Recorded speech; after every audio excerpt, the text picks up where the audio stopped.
Hello there, my name's Danny and welcome to my YouTube channel.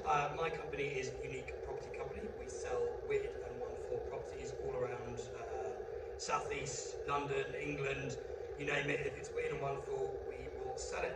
I'm currently in a maisonette in Eccleston Square near Victoria Station, right in the heart of Pimlico and very close to the river. Soho is over there, town, Buckingham Palace, so you're right in the thick of it. This is a probate property. It has been empty for 2 years. It's been on the sales market, just actually gone under offer, so we found a successful buyer. I thought I would just share what it looks like before the buyer completes in a couple of months and does a wonderful revamp job on this. But it was a family home for over 50 years.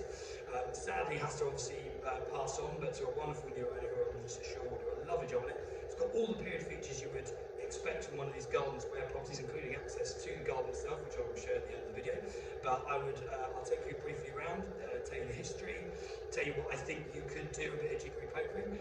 And if you've got any questions, please ask in the comments below, and also subscribe, and also subscribe to my company, Unique Property Company, on YouTube. Thank you and enjoy the tour.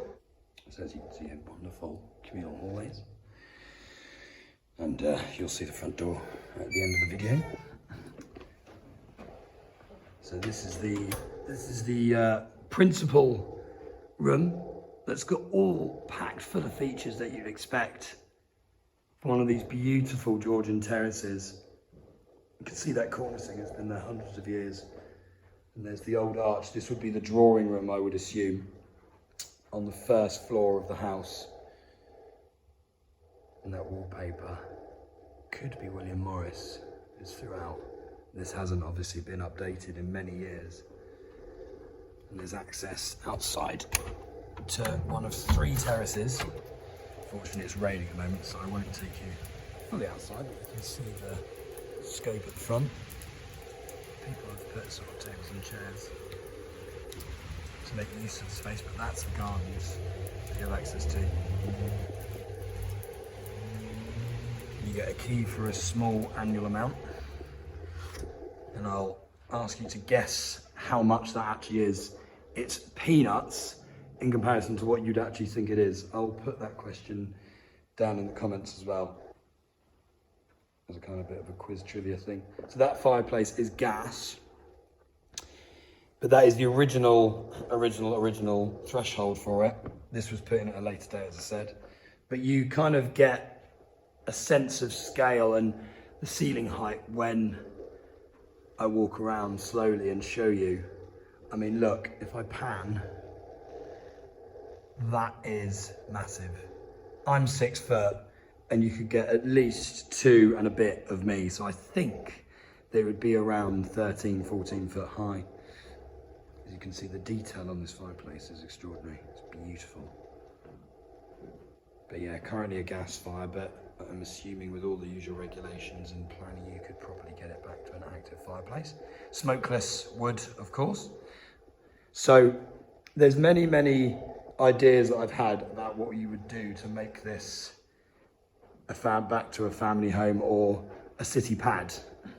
And my assumption is that you would keep that drawing room that we've just left as is. This is meant to be demised as the bedroom.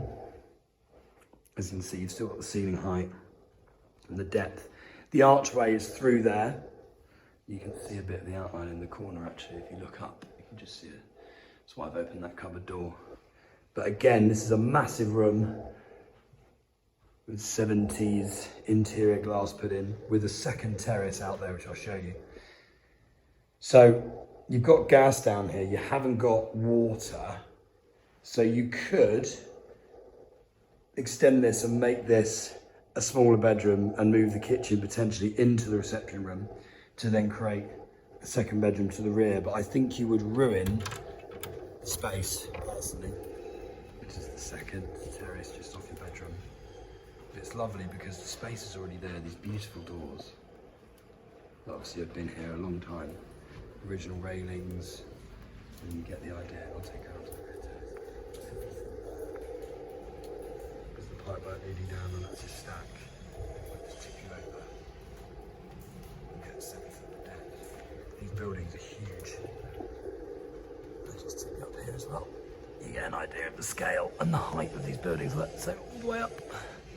There's 5 flats in this house. So, but you get an idea. This wallpaper is beautiful as well. This is why I think it's William Morris. But you get an idea of the scope of what could be done. I mean, this bathroom, obviously right for a revamp, but wonderful space. The old tank there, new board. All these houses have internal windows as well up into the flat above, which is very bizarre. Seems to be a planning thing in this square. And bath as well. So again, this could become the kitchen, and you could make the kitchen into the reception room and create a second bedroom at the back here. But I think it's better as a big one bed, as we have it under offer to a couple who want to do exactly that. So yeah, so you get an idea of what your services are like and where everything is. Lovely tiles on the original tiles as well in the kitchen, which you might want to keep. But again, so you could keep the boiler where it is, make a nice breakfast area there, leading out into your terrace. So this is not formally demised to this flat, but it has exclusive access, so it means it's cheaper to maintain because everyone has to put into the pot as such to keep it in working order, but you are the only property that has access to it. So you get a branch up here, you get a sense of the scale of these buildings. They're beautiful. They are Georgian terraces, so they are well over 250 years old. But they hold up really well. That's where you were on the terrace, and then you get an idea of the extension that was done later, possibly 100, 120 years ago. Again, that's where you were a minute ago. And then these houses had the servants' quarters at the top, and then the mews houses at the back, where they'd have the horse and cart. So all the muck and all the stuff would go into this dwelling here, and then this adjacent alleyway down there. You would then be able to come through, and you'd have the pantry and kitchens in the basement. And as you can see from the top floor windows, which is classic of these Georgian early Victorian dwellings, the windows are smaller because they were deemed not as important, because that's where the servants lived.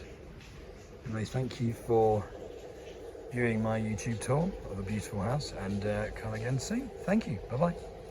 Thank you for watching my tour. I hope you liked what I described and come up with some theories about what you could do with the space. As I said, I think you could put the kitchen in here, maybe flip the bathroom and make that the kitchen, or you could probably make the kitchen up here, and then the end bedroom and the kitchen currently is the bedroom. I think it's better as a luxury one-bed though, just from experience, because of the way these things are built.